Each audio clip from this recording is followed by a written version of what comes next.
Here's a new look at the new security station here at Animal Kingdom.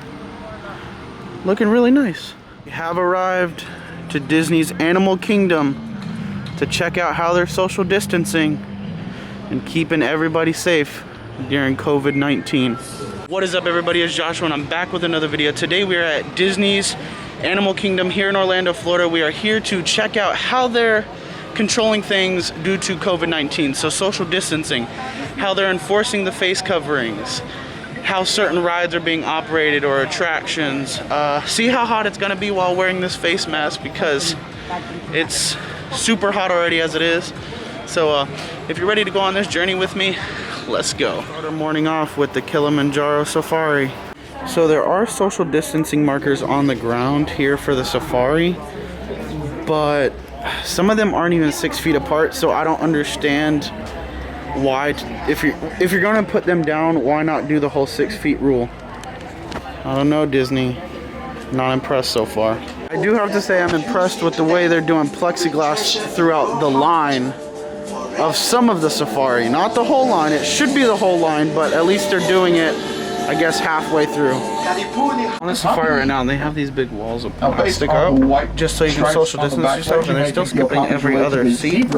So I guess you can say you can feel kind of safe on this ride.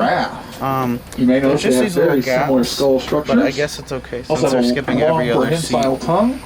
I do want to make a note also, you're not allowed to take your mask off on the safari anymore. I know at first they were allowing it, but you have to have them on it. That's actually the smaller of the two rhino species. We have a large mane around his head. Only males have the mane.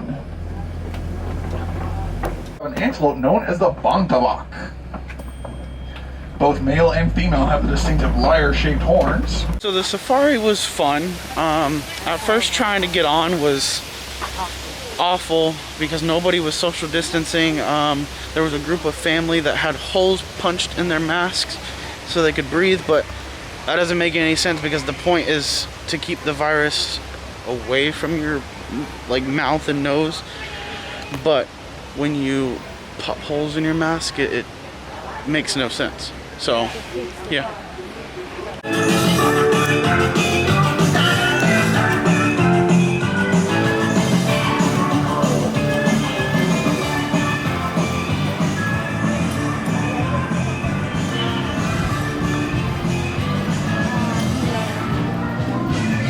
We're taking a look at our first relaxation station. It's this little pavilion over here across from the upstage, right before you get to Asia. It's just kind of like this little pavilion. So yeah, you can sit over here, get a view of the water, get a view of Mickey, Minnie, Pluto, on the boat. It's Mickey and his pals. This definitely is a smaller relaxation area compared to like the ones at Magic Kingdom or at Universal. It seems very tight and not very spaced out, but it's still a nice area. You get the view of the water behind you and you can kind of just sit here with your mask off. It's really the definition of a relaxation station. And as you leave the relaxation station, they have arrows pointing you in the direction of which way to exit and enter. Let's ride Expedition Everest. I really forgot how much I love riding Everest. It's been so long. It's just amazing to be back. But I have to say, I definitely want Disney to change a lot of things because it's still super rough here, like with the way they're handling this whole COVID thing. Like so far, the park that I feel the safest at is Universal, which is weird to say because you guys know that I love Disney, but if I don't feel safe here, I just don't want to be here. It is definitely a ghost town here in Dinosaur USA. There's literally it seems like 15 people just in this area alone. That's crazy because normally this is the spot where everybody just hangs out and it's super crammed and you have to bump into people just to get to the bathroom around here. Ellador! I've missed you. This is so crazy. We're literally the only ones in line right now for Dinosaur. It's so empty.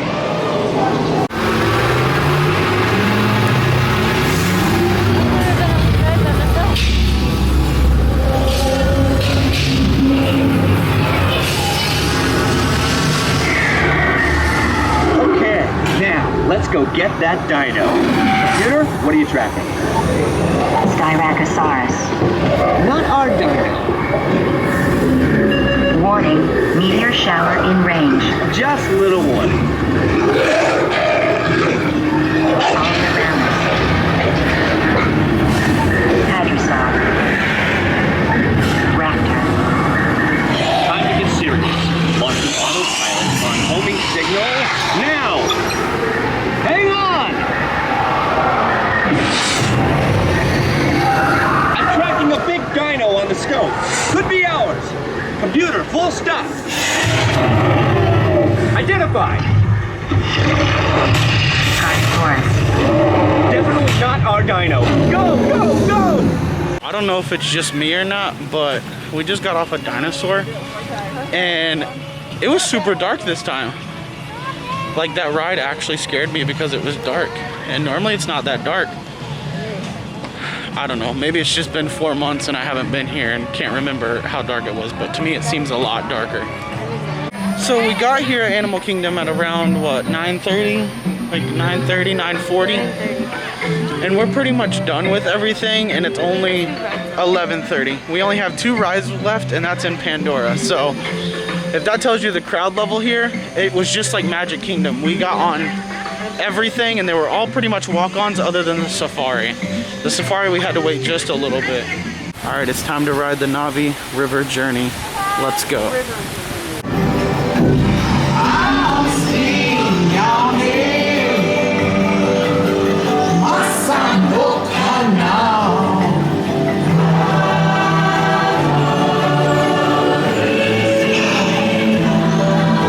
So listen, the park is dead, yes.